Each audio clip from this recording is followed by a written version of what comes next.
warahmatullahi wabarakatuh. Yang terhormat Bapak, Ibu penguji penilai kinerja PPG tahun 2021. Perkenalkan, nama saya Haslinda SPD, guru madrasah alias swasta DDI Pulo, Kabupaten Sidenden Rappan, sekaligus mahasiswa PPG Angkatan 2 tahun 2021 di Universitas Muhammadiyah Malang. Saat ini saya sedang melaksanakan uji kinerja UKM PPG tahun 2021. Pada uji kinerja UKM PPG ini, saya melaksanakan praktik pembelajaran bersama peserta didik secara daring. Praktik pembelajaran yang saya laksanakan melalui Google Meet.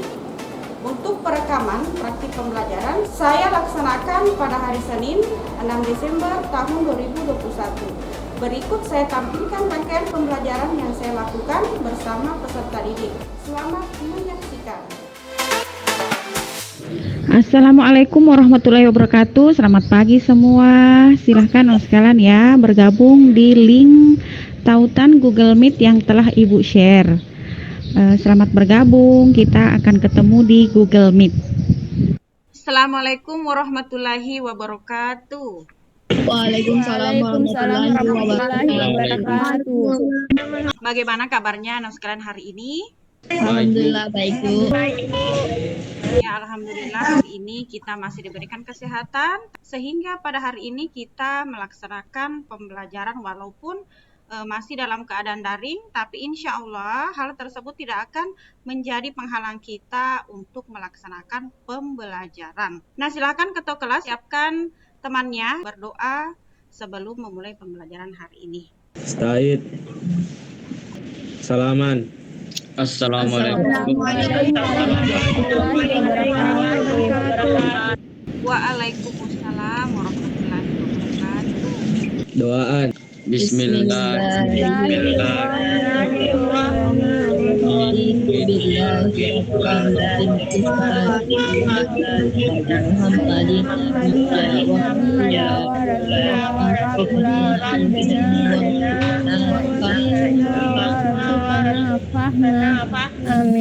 Sebelumnya Ibu akan memeriksa kehadirannya ya. Coba dengarkan namanya. Lisa Natalia.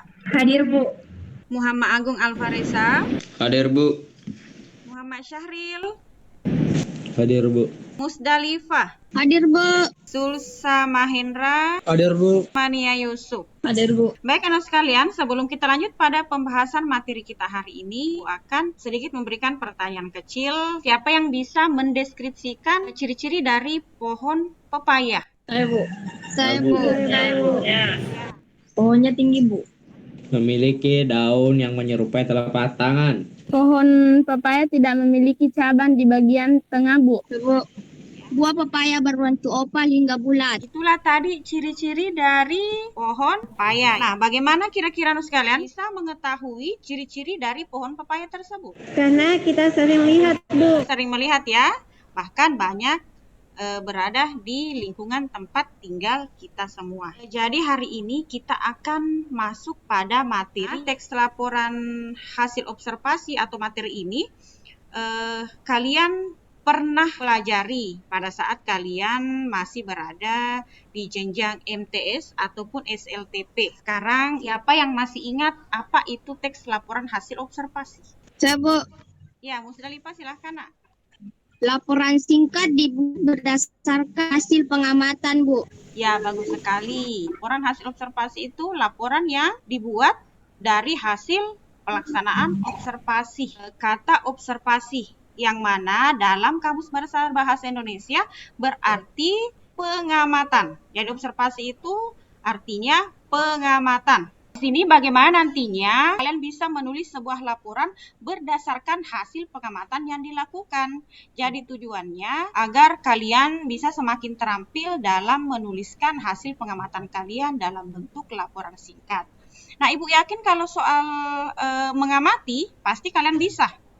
Ya, apakah itu mengamati lingkungan tempat tinggal, kemudian situasi, hewan, ataupun tumbuhan?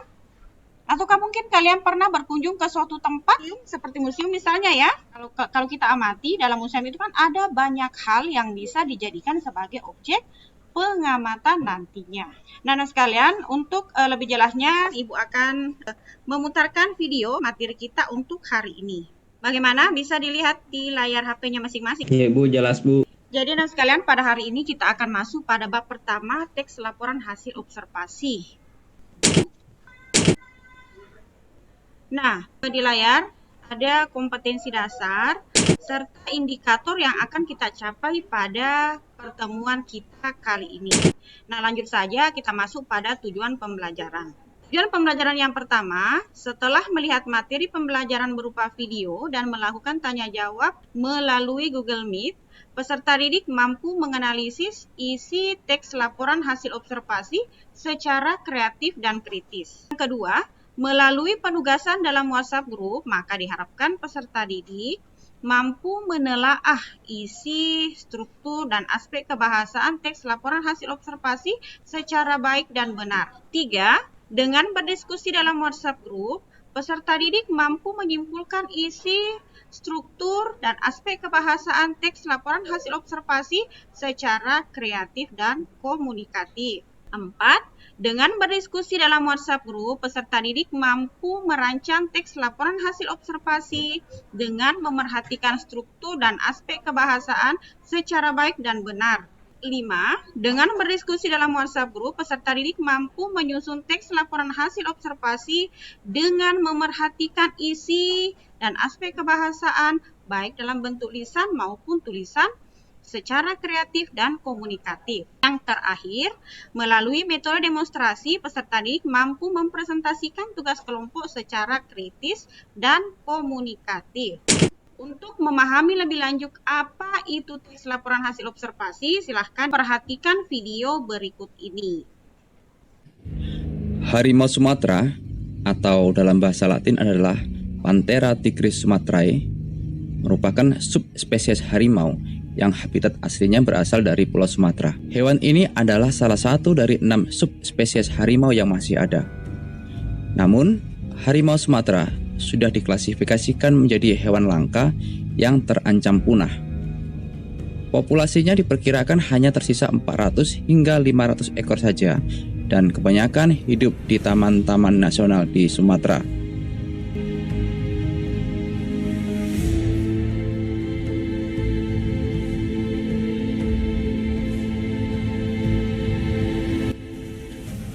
Harimau ini memiliki tubuh yang cukup panjang, sementara tinggi badannya tidak sepadan dengan panjang tersebut. Harimau Sumatera adalah hewan berkaki 4 dan memiliki ekor yang panjang. Meskipun begitu, salah satu keunikan hewan ini adalah ukurannya lebih kecil dari jenis harimau yang lain. Warna bulunya coklat, dihiasi oleh motif belang yang berwarna hitam. Pola hitamnya berukuran cukup lebar dan jaraknya rapat, malah terkadang berdempet satu sama lain. Motif belang tersebut bergelombang mengikuti bentuk tubuhnya. Sebagian bulu di pipi, perut, dan bagian dalam kakinya berwarna putih gading dan tampak sedikit lebih lebat dari bagian yang lain. Kepala hewan ini lonjong dengan moncong yang tidak terlalu mencolok.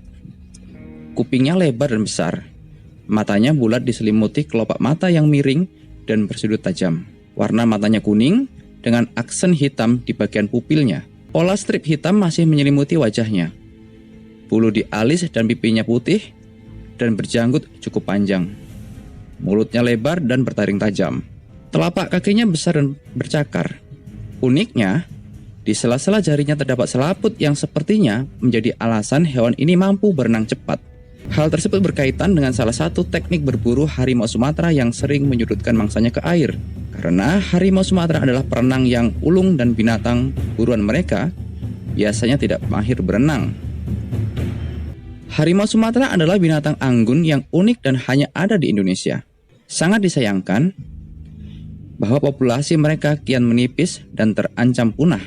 Sudah sepatutnya kita sebagai manusia turut membantu mempertahankan keberadaannya.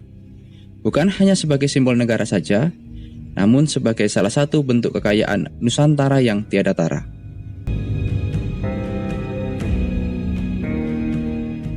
itulah tadi contoh laporan hasil observasi ya dalam bentuk video. Nah, setelah kalian menyaksikan video yang berjudul Harimau Sumatera, nah kira-kira apa yang kalian dapatkan? Ya, Bu. Ya, Mama Sarif. Video tadi memberikan informasi kepada kita terkait harimau Sumatera, mulai dari ukuran, ciri fisik, teknik berburunya, dan beberapa keunikan-keunikan lainnya. Video tadi itu berisi tentang harimau Sumatera, mulai dari ciri-cirinya, populasinya, dan habitatnya. Nah, sampai di sini kalau ada yang mau bertanya silahkan. Sebelum Ibu lanjut ke materi berikutnya, ya silahkan. Ini saat di bangku MTS, Bu, saya pernah atau sering melakukan yang namanya study tour bersama teman-teman dan Bapak Ibu guru yang lainnya. Nah, Bu, apakah kegiatan study tour semisal tempat bersejarah termasuk atau bisa menjadi objek observasi, Bu? Ya, bagus sekali pertanyaannya ya. Jadi sekalian study tour itu kan memang merupakan bagian dari metode pembelajaran. Tapi tidak dilakukan di dalam kelas, namun dilakukan di luar kelas. Apakah itu di tempat-tempat wisata, museum, ataukah tempat-tempat yang bersejarah lainnya. Yang mana bertujuan untuk mempelajari proses sebenarnya tentang suatu hal. Nah, dengan melakukan pengamatan secara langsung, kita bisa mempelajari suatu objek secara detail. Biasanya anak-anakku setelah melaksanakan study tour, kan memang kalian akan diberikan tugas oleh Bapak Ibu Guru untuk membuat laporan. Nah, laporan yang kalian buat itu setidaknya sudah menggambarkan isi dari laporan hasil observasi walaupun mungkin belum lengkap. Nah, untuk hari ini kalian nantinya ya setelah pembelajaran ini itu bisa mengetahui bagaimana struktur kemudian kebahasaan yang terdapat dalam laporan hasil observasi tersebut. Jadi kalian lakukan study tour di tempat-tempat bersejarah itu kan masuk dalam kegiatan observasi. Ya, bagaimana bisa dipahami sampai di sini atau? Bisa, Bu. Bisa, Bu. Bisa, Bu. Nah, sekarang kita lanjut ke materi ya. Ibu akan share kembali materinya. Sekarang kita masuk pada pengertian teks laporan hasil observasi. Teks laporan hasil observasi adalah teks yang berisi penjabaran umum atau melaporkan sesuatu berupa hasil dari pengamatan. Nah, sekarang yang kedua yaitu struktur teks laporan hasil observasi. Nah, struktur yang pertama yaitu definisi umum yang berisi tentang pengertian suatu hal yang tengah dibahas di dalam teks atau bagian awal pada teks hasil observasi. Struktur yang kedua, deskripsi bagian. Merupakan bagian yang berisi ide pokok dari setiap paragraf karena berisi penjelasan secara detail mengenai objek yang akan dijadikan objek observasi. Ketiga, deskripsi manfaat. Yang terakhir ada penutup. Penutup biasanya berisi tentang kesimpulan. Nah, sekarang lanjut pada kaidah kebahasaannya. Yang pertama, kata serta frasa verba dan nominah. Frasa verba itu merupakan kata kerja, kemudian frasa nominal merupakan kata benda. Nah, yang kedua, menggunakan konjungsi atau kata hubung seperti kata dan, atau konjungsi tetapi, ketika, dan lain sebagainya. Yang ketiga, ada afiksasi, pemberian imbuhan, pemberian awalan, pemberian sisipan, masuk dalam afiksasi. Nah, kemudian yang keempat, kalimat definisi dan kalimat deskripsi.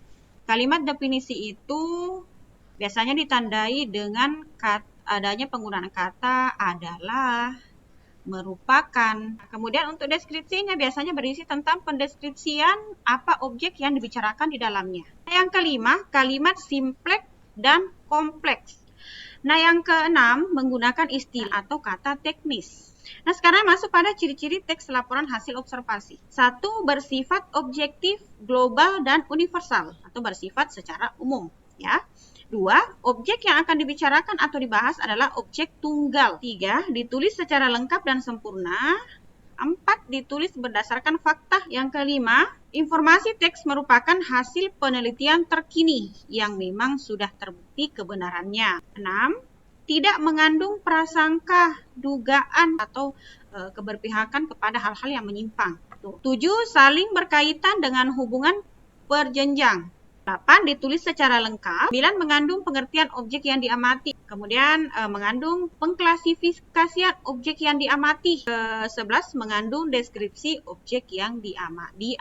Jadi, kemudian yang terakhir di sini langkah-langkah menyusun teks laporan hasil observasi. Sebelumnya kita membuat judul laporan itu harus sesuai dengan pengamatan yang dilakukan. Apa yang kita amati, itulah yang akan kita jadikan sebagai judul dari objek atau laporan observasi nantinya. Yang kedua, menyusun kalimat pembuka yang berada pada awal penulisan teks laporan. 3. Menyusun isi laporan yang berkaitan dengan gagasan pokok dan saran yang disertai dengan alasan terhadap laporan hasil pengamatan. Yang keempat, menulis kalimat penutup yang singkat, padat, dan mudah dimengerti oleh pembaca. Nah, sampai di sini anak sekalian, ada yang kurang dipahami, silahkan bertanya. Saya Bu, Silahkan, Nak. dari materi tentang teks LHO yang telah Ibu jelaskan tadi itu, saya ingat materi tentang saat kelas 7 tentang teks deskripsi. Apakah TLHO itu sama dengan teks deskripsi, Bu? Jadi, teks laporan hasil observasi dengan teks deskripsi. Sebenarnya banyak orang yang memang sering menyamakan keduanya. Alasannya karena memang keduanya sama-sama menyampaikan informasi yang berdasarkan hasil pengamatan. Namun, meski demikian, kedua teks tersebut memiliki perbedaan. Kalau teks laporan hasil observasi itu bersifat umum atau universal, sedangkan kalau teks deskripsi itu hanya bersifat khusus. Sampai di sini masih ada yang mau ditanyakan? Silahkan, Nak, sebelum kita melangkah ke tugasnya nanti. Saya Bu, Ya, Nurul Syafika Amanda, silahkan.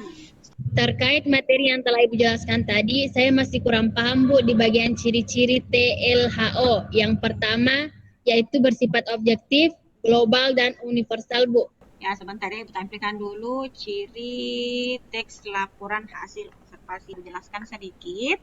Jadi, pada ciri pertama teks LHO ini bersifat objektif, global, dan universal. Yang pertama dulu, ya, bersifat objektif maksudnya isi atau informasi dari teks tersebut tidak memihak. Ditulis berdasarkan fakta yang terjadi saat pengamatan penulis. Hanya akan memberikan informasi fakta tanpa memberikan informasi berdasarkan opini maupun sudut pandangnya. Nah, sedangkan kalau global atau universal di sini sesuatu yang sifatnya umum. Nur Safika, sampai di sini bisa dipahami, Nak? Bisa Bu. Ya, terima kasih ya. Sebelum kita melangkah ke tugas kelompok, kita akan latihan untuk menentukan bagian-bagian atau struktur serta aspek kebahasaan yang terdapat dalam teks laporan hasil observasi. Ibu kasih waktu 10 menit ya untuk menganalisis. Nah, untuk aspek kebahasaannya, 1 atau 2 contoh saja yang berhubungan dengan struktur kebahasaan yang ada.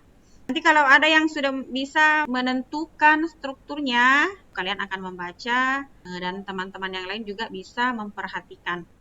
Nah, bagaimana anak sekalian? Ada yang bisa membacakan? Saya Bu, pengamatan harimau Sumatera. Pernyataan umum atau definisi umum terdapat pada paragraf pertama. Deskripsi bagian terdapat pada paragraf kedua sampai paragraf kelima. Manfaat terdapat pada paragraf keenam. Simpulan terdapat pada paragraf yang terakhir. Ya, bagus sekali ya. Struktur yang pertama atau deskripsi umumnya itu terdapat pada paragraf pertama. Kemudian di bagian deskripsinya mulai dari paragraf 2, 3, 4, dan 5 ya. Sedangkan manfaatnya di sini ada manfaatnya ya. Berarti bisa dibaca nih, oh manfaat harimau itu untuk apa? Bukan hanya sebagai predator ya. Tapi ternyata ada manfaatnya. Nah, kemudian yang terakhir ada kesimpulan. Sekarang Ibu minta siapa yang bisa menyebutkan aspek kebahasaan yang terdapat pada laporan pengamatan harimau Sumatera ini. Saya, Bu. Ya, saya silakan. Aspek kebahasan pengamatan harimau Sumatera. 1. Kalimat definisi terdapat pada paragraf pertama. Kalimat deskripsi. Harimau ini memiliki tubuh yang cukup panjang, sementara tinggi badannya tidak sepadan dengan panjangnya tersebut. Warna bulunya coklat, dihiasi oleh motif belang-belang yang berwarna hitam. Kepala hewan ini lonjong dengan moncong yang tidak terlalu mencolok, kupingnya lebar dan besar. Istilah atau kata keilmuan atau teknik yang digunakan: Panthera tigris sumatrae, hewan langka, populasi, motif belang, predator, dan ekosistem. Konjungsi yang digunakan: dan, jika, akan, yang, oleh karena itu, lalu. Asa verba, nomina, dan afiksasi. Terancam, dalam kurung nomina atau diperkirakan, verba atau dikan. Itulah tadi penjelasan dari temannya ya, mulai dari menyebutkan struktur yang terdapat dalam pengamatan harimau Sumatera, kemudian unsur kebahasaan yang terdapat dalam teks tersebut. Sampai di sini, kalau mungkin masih ada yang kurang dipahami, silahkan ditanyakan. Nak. Sudah, Bu. Sudah dipaham? Jadi sebelum Ibu bagi kelompok, nanti anak sekalian pada saat menyusun teks laporan hasil observasi, Ibu mau nanti susunannya seperti ini ya. Dan seperti ini sebenarnya tadi yang dikatakan oleh temannya mengenai struktur itu sudah bagus sekali. Namun di sini Ibu ingin kalian merincikan definisi umumnya. Kemudian di sini deskripsi bagiannya, namanya deskripsi bagian tubuhnya, bagaimana bentuknya, bagian kepala seperti apa, bagian kaki, dan lain sebagainya. Begitupun nanti semisal anak sekalian ingin mengambil objek tentang tumbuhan ya. Nanti dideskripsikan juga pohonnya, bagaimana bentuk buahnya, bentuknya bagaimana. Nanti dideskripsikan seperti ini. Sekarang, nah ini kita masuk pada tugas kelompok. Sekarang diperhatikan di WA, itu Ibu sudah membagi kalian menjadi 3 kelompok. Kelompok 1, Lisa Natalia, Muhammad Agung Alvareza, Nurul Intan Suriski. Kelompok 2, Rahmadana, Yusmania Yusuf, dan Sulsa Mahendra. Untuk kelompok 3, Muhammad Syahril, Musdalifa, dan Nurul Syafika Amanda. Sekarang, anak sekalian, silahkan dicek WA masing-masing. Ibu sudah membuat grup untuk masing-masing kelompok. Silahkan berdiskusi di dalam grup tersebut. Nanti kalian, setiap kelompok itu menyusun 1 teks laporan hasil observasi. Kemudian tentukan strukturnya lengkap dengan aspek kebahasaannya. Nanti setelah selesai tugas kalian itu difotokan dan dikirim di WA grup yang telah Ibu bagi tadi ya. Mungkin masih ada yang kurang dipahami, silahkan ditanyakan.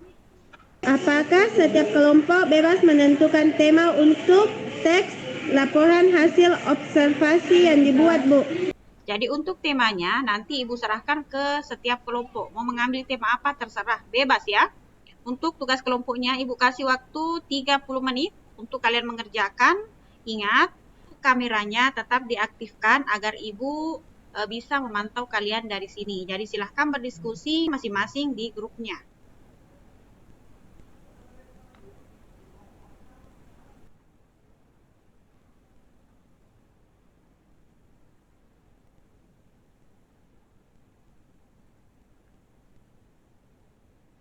Bagaimana anak-anak tugasnya? Ingat ya, setiap anggota kelompok diharapkan keaktifannya dalam mengerjakan tugasnya nanti. Ibu juga akan menilai kalian dari keaktifan dalam kerja kelompoknya.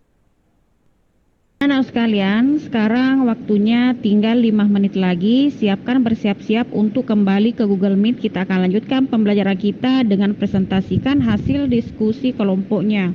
Nah, sebelumnya tugas yang telah dibuat tadi sekarang difotokan, kemudian nanti dikirim ke grup kelompok masing-masing ya. Nanti Ibu akan membantu kalian untuk men-share ya di layar agar anak sekalian bisa melihat, Ibu juga di sini bisa melihat pekerjaannya.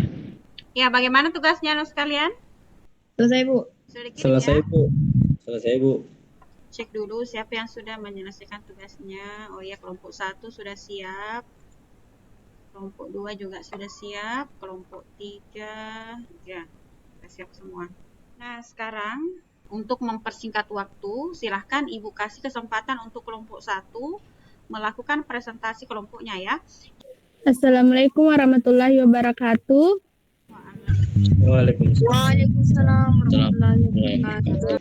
Kami dari kelompok 1 akan mempresentasikan hasil kelompok kami tentang teks hasil observasi yang bertema tentang bunga melati Untuk strukturnya akan dibacakan oleh Saudari Lisa Natalia. Terima kasih atas kesempatan yang diberikan. Baiklah, saya akan membacakan tugas dari hasil diskusi kelompok kami yang berjudul Bunga Melati. Pernyataan umum atau definisi umum, bunga melati adalah tumbuhan yang hanya tumbuh di sebagian Asia Tenggara dan Australia. Bunga ini ditetapkan sebagai bunga bangsa bagi Indonesia atau tepatnya puspa bangsa. Batangnya bulat berkayu dengan tinggi 4-60 cm. Daunnya saling berhadapan dalam sebuah tangkai atau batang. Helaian daunnya berbentuk bulat telur dan menjorong ke bagian tepi, namun ujungnya runcing. Sementara itu pangkalnya membulat, tepiannya rata dan tulang daunnya menyirip. Warnanya hijau tua untuk daun yang besar, hijau muda untuk daun yang muda atau kecil. Bunganya tumbuh di antara daunnya, jumlahnya terbatas, hanya ada 1 hingga 3 bunga untuk setiap kumpulan daun.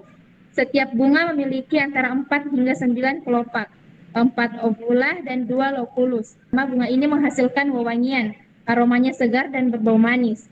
Konon bunga melati lebih banyak melepaskan aromanya di malam hari, namun pada masa observasi berlangsung di siang hari, bunga ini tetap beraroma kuat jika diendus dari dekat. Simpulan, bunga melati adalah salah satu kekayaan tumbuhan negara yang telah ditetapkan sebagai bunga bangsa. Aromanya yang memikat membuat bunga ini sering dijadikan teh bunga melati yang bisa dicampurkan dengan daun teh muda. Mari kita turut melestarikannya dengan cara ikut menanamnya atau sesederhana mencicip tehnya yang terkenal harum dan menyegarkan. Unsur kebahasaan bunga melati. 1. Bahasa verba atau nomina dan aplikasi. Kata berimbuhan dikenal, jenisnya verba, imbuhannya di, kata dasarnya kenal. 2. Diukur, jenisnya verba, imbuhannya di, kata dasarnya ukur. 3. Kewajiban, jenisnya nomina, imbuhannya an, kata dasar wajib. Kalimat definisi. Bunga melati adalah tumbuhan yang hanya tumbuh di sebagian Asia Tenggara dan Australia. 2. Bunga melati adalah salah satu kekayaan tumbuhan negara yang telah ditetapkan sebagai bunga bangsa. 3. Kalimat deskripsi. Batangnya bulat berkayu dengan tinggi 4-60 cm. Helai daunnya berbentuk bulat. Mahkota bunganya berbentuk lembaran mengerut seperti terompet namun pendek. 4. Menggunakan kata ilmuwan atau teknis. Puspa bangsa, kelopak mahkota, aroma melestarikan. 5. Konjungsi yang digunakan atau, dan, jika, tetapi, ketika. Itulah tadi hasil pemaparan dari kelompok kami tentang teks hasil observasi. Sekian, Assalamualaikum warahmatullahi wabarakatuh. Waalaikumsalam warahmatullahi wabarakatuh. Ya, nah sebelumnya upload dulu untuk kelompok 1. Ya, kami tadi. Sekarang silakan siapa yang bisa menanggapi hasil diskusi dari kelompok 1 tadi. Saya Bu. Jadi menurut kelompok kami dalam hasil pemaparan. Hendra, biasakan nak. Salam dulu, perkenalan dulu. Ya, silakan. Assalamualaikum warahmatullahi wabarakatuh. Waalaikumsalam Warahmatullahi wabarakatuh. Saya dari kelompok 2 ingin menanggapi hasil presentasi dari kelompok 1, yaitu menurut kelompok kami sudah lengkap Bu. Namun mungkin bisa ditambahkan di bagian definisi umumnya berupa nama latin objek observasinya agar terkesan lebih tampak bahasa ilmiahnya. Misalnya tadi objek observasi tentang bunga melati, maka bisa ditambahkan nama latin bunga melati tersebut. Untuk kelompok 1 didengar ya, tanggapan dari temannya itu sebuah masukan. Ya, Bu. Perbaiki tugasnya. Kedua, silahkan dipersiapkan temannya untuk presentasi. Ya, Yusmania silahkan. Perkenalkan, nama saya Yusmania Yusuf, kami dari kelompok 2. Terima kasih atas kesempatan yang diberikan. Baiklah, kami akan membacakan tugas dari hasil diskusi kelompok kami yang berjudul sampah anorganik. Ya, bagian struktur akan dibacakan oleh saya sendiri. Yang pertama, di bagian pernyataan umum terdapat pada paragraf pertama. Nah, selanjutnya deskripsi bagian atau temuan isi tong sampah berada di paragraf 2 dan 3.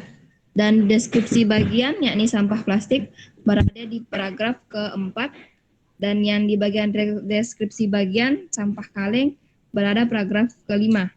di bagian deskripsi manfaat berada di paragraf ke-6, dan yang terakhir simpulan berada di paragraf terakhir. Selanjutnya mengenai unsur kebahasaan yang akan dibacakan oleh Zulsa Mahendra. Unsur kebahasaan. 1. Kata berimbuan, diremas, jenis verba, imbuan di, kata dasar, remas. 2. Dibuang, jenis verba, imbuan kan, kata dasar, buang. 3. Kewajiban, jenis nomina, imbuan ke-an, kata dasar, wajib. 2. Kalimat definisi. 1. Sampah anorganik adalah sampah yang tidak dapat terurai dan dapat bertahan hingga ribuan tahun. 2. Baterai adalah sampah yang berbahaya karena mengandung racun dan berpotensi membahayakan jika tidak ditangani dengan cara yang tepat. 3. Menggunakan istilah atau kata keilmuan atau teknis anorganik. 4. Konjungsi yang digunakan dan jika, akan, oleh, karena itu, karena, tetapi, ketika. Itulah tadi hasil pemaparan dari kelompok kami. Assalamualaikum warahmatullahi wabarakatuh. Waalaikumsalam warahmatullahi wabarakatuh. Sekarang langsung saja, siapa yang bisa menanggapi paparan dari kelompok 2 tadi? Sabu. Ya, silakan Reza. Assalamualaikum warahmatullahi wabarakatuh. Waalaikumsalam. Perkenalkan, kami dari kelompok 1 akan menanggapi hasil presentasi kelompok 2. Menurut pengamatan kelompok kami, dalam hasil pemaparan dari kelompok 2 dari segi strukturnya sudah lengkap, Bu. Namun, pada aspek kebahasannya tadi saya melihat di bagian istilah hanya satu yang dimasukkan, sedangkan dalam teks laporan hasil observasi yang dibuat masih ada istilah yang tidak dimasukkan, yakni botol bekas, terurai, organik, dan lain-lain, Bu. Sekian, Assalamualaikum warahmatullahi wabarakatuh. Waalaikumsalam warahmatullahi wabarakatuh. Kelompok 3 disilahkan. Terima kasih atas kesempatan yang diberikan. Baiklah, kami akan membacakan tugas dari hasil diskusi kelompok kami yang berjudul Manfaat Buah Pisang Ambon yang dibacakan oleh Nurul Safika Amanda. Assalamualaikum warahmatullahi wabarakatuh. Waalaikumsalam warahmatullahi wabarakatuh. Baiklah, saya akan membacakan struktur manfaat buah pisang Ambon. Pernyataan umum atau definisi umum terdapat pada paragraf pertama dan kedua. Deskripsi bagian atau kandungan buah pisang Ambon terdapat pada paragraf keempat. Dan yang terakhir, simpulan terdapat pada paragraf kelima atau paragraf terakhir. Baiklah, saya akan membacakan unsur kebahasaan manfaat buah pisang Ambon. 1. Kata serta prasa verba, nomina dan afiksasi. Kata berimbuhan. 1. Dikenal, jenis verba, imbuhan di, kata dasar kenal. 2. Menandakan, jenis verba, imbuhan kan, kata dasar tanda. 3. Kebutuhan, jenis nomina, imbuhan ke-an, kata dasar butuh. Kalimat-kalimat definisi. Pisang Ambon merupakan salah satu jenis buah yang kaya akan kandungan vitamin dan mineral yang mudah didapatkan sekaligus murah harganya, sehingga buah ini sangat bermanfaat untuk dijadikan makanan suplemen pelengkap makanan pokok keluarga. 3. Kalimat deskripsi. Nutrisi vitamin dan mineral yang terdapat dalam pisang Ambon adalah serat, protein, karbohidrat, kalori, vitamin A, zat besi, kalsium, dan magnesium. 4. Menggunakan istilah atau kata keilmuan atau teknis. A. Vitamin dan mineral. B. Nutrisi, serat, protein, karbohidrat, kalori, vitamin A, zat besi, kalsium, dan magnesium. Siapa yang bisa menanggapi dari hasil pemaparan dari kelompok 3 tadi? Ya, menurut kelompok kami dalam hasil pemaparan dari kelompok 3 di bagian struktur yakni deskripsi manfaatnya tidak ada, dan di bagian kebahasan tidak menampilkan konjungsi, padahal dan tugasnya banyak yang terdapat konjungsi. Anak sekalian, bagus sekali dengan apa yang kalian tampilkan hari ini. Mulai dari penampilan tugas kelompok 1, 2, dan 3. Memang masih ada yang perlu diperbaiki, tapi setidaknya kalian sudah memahami apa itu teks laporan hasil observasi. Nah, untuk kelompok 1 tadi pekerjaannya sudah bagus ya, namun mungkin bisa ditambahkan di bagian definisi umum itu tentang istilah keilmuan ya, tadi mengambil tema bunga melati ya, itu mungkin nanti bisa dicari di Google kira-kira arah melati dari bunga melati itu. Nanti dilengkapi ya untuk kelompok 1. Iya, Bu. Nanti lengkap ya. Untuk kelompok 2 strukturnya sudah lengkap, namun pada aspek kebahasaan tadi kenapa di bagian istilah itu hanya satu yang dimasukkan? Tadi kan ada kata ilmiah, teknis, ya itu kan banyak di situ, jadi harus dilengkapi itu. Nah untuk kelompok 3 di bagian strukturnya yakni deskripsi manfaatnya tidak ada. Jadi untuk tugas kelompoknya nanti diperbaiki sesuai dengan masukan-masukan diberikan oleh temannya. Setelah nanti diperbaiki atau dilengkapi, kembali difotokan ya dan dikirim ke WA grupnya. Nah, dari hasil presentasi hari ini diharapkan kalian bisa lebih memahami apa itu teks laporan hasil observasi. Nah, sebelum kita akhiri pertemuan hari ini, tugas individunya di grup sudah Ibu kirimkan link tautan kegiatan belajar individunya. Nah, nanti tampilan seperti ini, silahkan dilengkapi namanya, kemudian listnya, kelasnya, dan jawab pertanyaan sesuai dengan apa yang diminta. Tugas tersebut itu kan ada di aplikasi Google Form ya, Ibu sudah setting tugasnya, usahakan dikerjakan secepatnya dan dikirim sebelum jam 11 siang nanti. Apabila tidak dikirimkan tepat waktu, maka aplikasi akan tertutup secara otomatis. Ibu. Ya, kira-kira mulai dari kita masuk ke materi, kemudian sampai pada akhir pertemuan kita hari ini, siapa yang bisa memberikan kesimpulan terkait materi hari ini? Saya, Bu. Dari materi kita tentang teks laporan hasil observasi hari ini bisa kita tarik kesimpulan bahwa pada dasarnya teks laporan hasil observasi harus disusun berdasarkan hasil pengamatan atau hasil penelitian secara sistematis berdasarkan fakta yang bisa ditanggungjawab kebenarannya. Ya, bagus sekali ya. Laporan observasi itu dibuat berdasarkan hasil pengamatan. Dan bagaimana dengan materi kita hari ini? Apakah kalian suka? Suka, Bu. Khusus untuk kelompok 3, karena tadi masih banyak kesalahan dari tugas kelompoknya, maka kalian Ibu beri tugas tambahan sebagai tugas remedial. Nah, tugas nanti itu mengamati objek yang berada dekat di lingkungan sekitar kalian, kemudian buatkan laporan observasinya, tentukan struktur dan aspek kebahasaan yang terdapat di dalamnya. Iya, Bu. Nah, untuk kelompok 1 dan 2, walaupun tadi tugasnya sudah mendekati sempurna, namun tetap belajar dan perbanyak membaca referensi yang berhubungan dengan materi kita hari ini dan materi kita yang akan datang. Kita akhiri pertemuan kita hari ini, tetap menjadi pribadi yang baik, dan insya Allah anak sekalian itu merupakan anak-anak yang akan menjadi orang yang sukses di masa depan. Silahkan ketua kelas untuk menutup pembelajaran kita hari ini. Baik. Salaman.